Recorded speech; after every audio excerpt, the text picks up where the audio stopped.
Coming up on this edition of Southwest TV News. The criminal case against 39-year-old Ryan Chamberlin of Cabory was back on the Swift Current Provincial Court docket this week. The government of Saskatchewan is following the trend of other Canadian provinces and plans to develop regulations that will prohibit the use of indoor tanning beds by youth under the age of 18. The restoration of the commercial hotel in Maple Creek has been a project in the works since floodwaters raged through the community in June of 2010.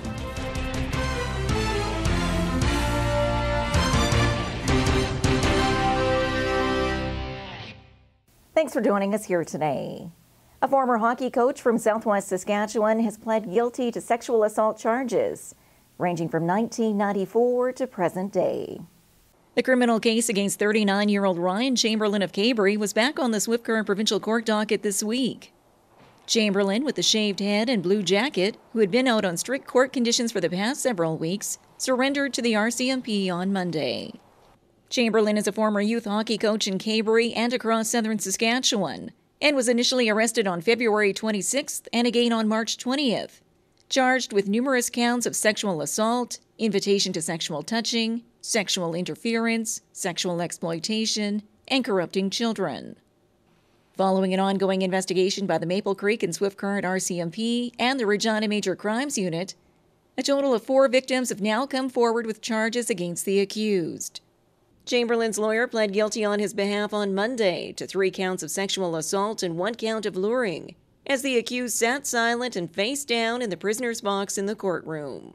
Following the reading of numerous victim impact statements and a joint submission for sentencing by the Crown and the defense, the judge requested an adjournment to consider the details of the case and the appropriate amount of jail time for the accused.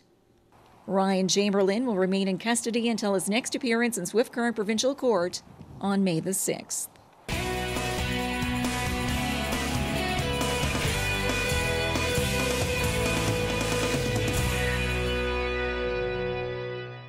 The future is here. Saskatchewan's fastest internet with unlimited usage and blazing speeds. Infinite. Watch for it in your neighborhood. Only from SaskTel.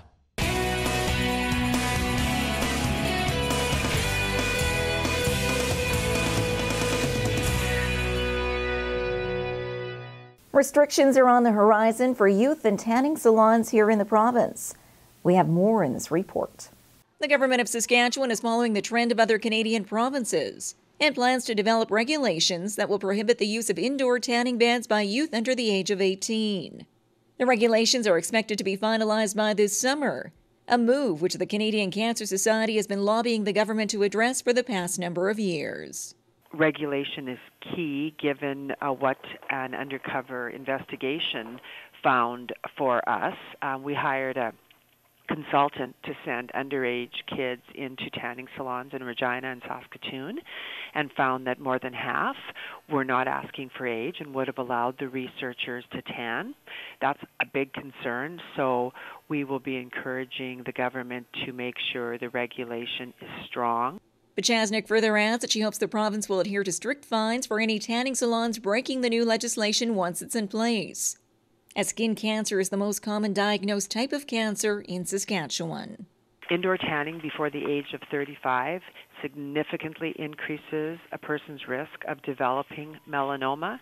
We're very concerned because melanoma is one of the most common cancers among young women aged 15 to 29, and we believe if we can prevent young people from tanning as teens, they will hopefully never do it.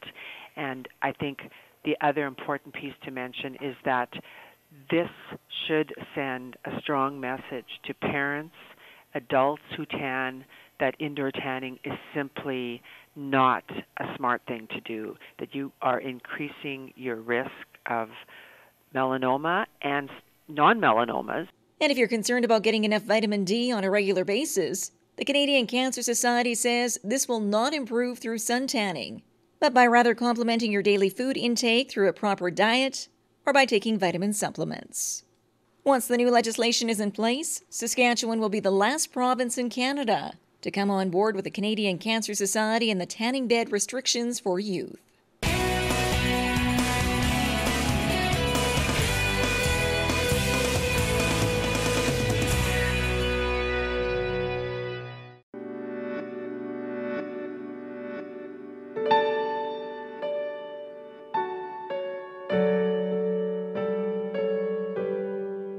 hopefully that as we hear the stories and see the stories of how people are giving for good, how people are affecting positive change, we'll be able to then reflect on our own lives and see indeed what can we do to give for good.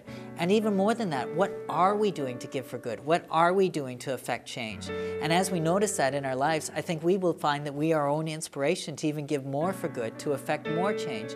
And as we see what people are doing, I mean, many times it'll be, hey, that's something that, you know, I saw somebody doing just that. Or you know what? Something similar to that happened in my life. You know, what they did for that person, somebody did for me so long ago, and that's inspired me to do this, and the next thing. So I think the give for good thing, the inspiration behind it and the motivation for each of us to actually take a look at ourselves, see what we are doing for good, and to draw inspiration from that to give for good even further, I think that's a whole big part of it.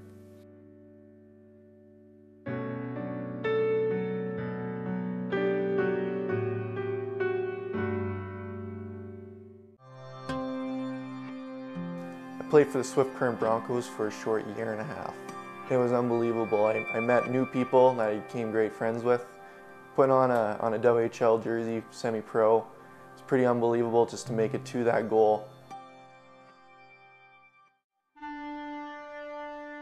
It was in practice. Just a whole bunch of pucks were scattered on the ice. One of my best buddies stepped on the puck. I was on the boards talking to a coach. He slipped, fell, took out the back of my legs. I ended up falling back, hit my head. At first, I thought it just been a normal concussion.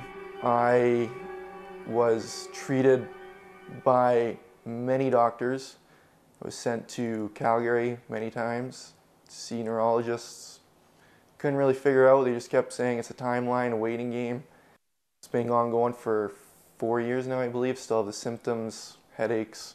Dizziness has gone away in the past few months, but biggest thing is my headaches, about 4 years now. Well, at this point, right now, I am in training to be a personal trainer, which I'm very happy to be, making people's lives healthier, fitter, and better. In addition, I became a businessman for a health and wellness product called Kyani, which also ties into my personal training because it is a wealth product that will also make you healthier and even feel more energetic. And I personally myself am a user, feel active. I feel more energetic than I ever have. I've used it to finishing my course, to going to the gym, to just going for walks. I feel motivated to do anything. It's just basically made me a more happy person.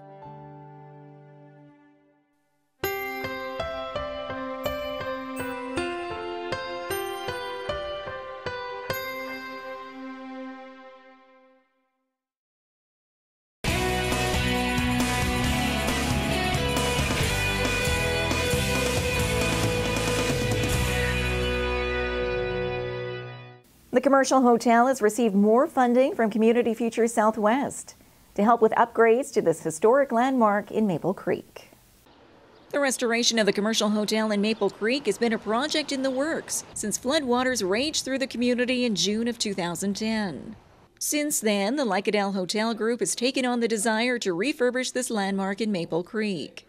Through the assistance of Community Future Southwest, the group initially received a $150,000 loan. And now that commitment has expanded, as Community Futures has come up with an additional $200,000, thanks to a number of key partnerships. We've had some members from Community Futures actually stay in the hotel, and there was we were down there for a wedding, and they thought it was a great place, and everything that was happening in the renewal of the historic hotel. So we have investors right from L'Orange and Beaver River and Tisdale that are financially contributing the additional $200,000 over a term period and tying into our existing second mortgage. Investment dollars, which the Lycadale Group says is crucial in helping to finish the remaining upgrades to the building. Well, actually, it already went to the facade. We did the repointing last fall, and part and parcel of that, was paid by the Saskatchewan Heritage Foundation, but we need to do a matching fund for that one too. So Community Future came in and helped us on that one, and some of the funds will go straight to operations, like we'll be changing some of our exhaust system for the kitchen, and then the rest will go to the third floor improvements of the like the rooms. A valued community partner, which Lim says has helped his group to make their dreams become a reality. It's a blessing, actually. You know, like we actually depend on these guys. Like we were really happy to have, you know, somebody who supports it like that, you know. A similar style of funding, which Community Future Southwest says could be available to other historic businesses across the province. We see this as a stepping stone and a real opportunity for us to take a look at other historic places throughout the province. And if we have qualified investors and you know, that work as hard as the Filipino group have in taking a look at doing things and being partners with their community to restore these things, Community Futures is in a position now to actually consider taking a position in it and helping out. The commercial hotel is located on the corner of Pacific and Jasper in Maple Creek. Another great attraction in the Cypress Hills destination area.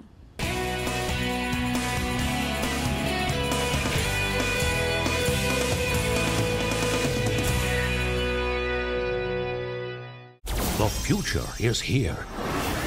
Saskatchewan's fastest internet with unlimited usage and blazing speeds. Infinite. Watch for it in your neighborhood, only from SaskTel. Well, this brings to a close another episode of Southwest TV News, reporting the stories that matter to you. We always welcome your news tips.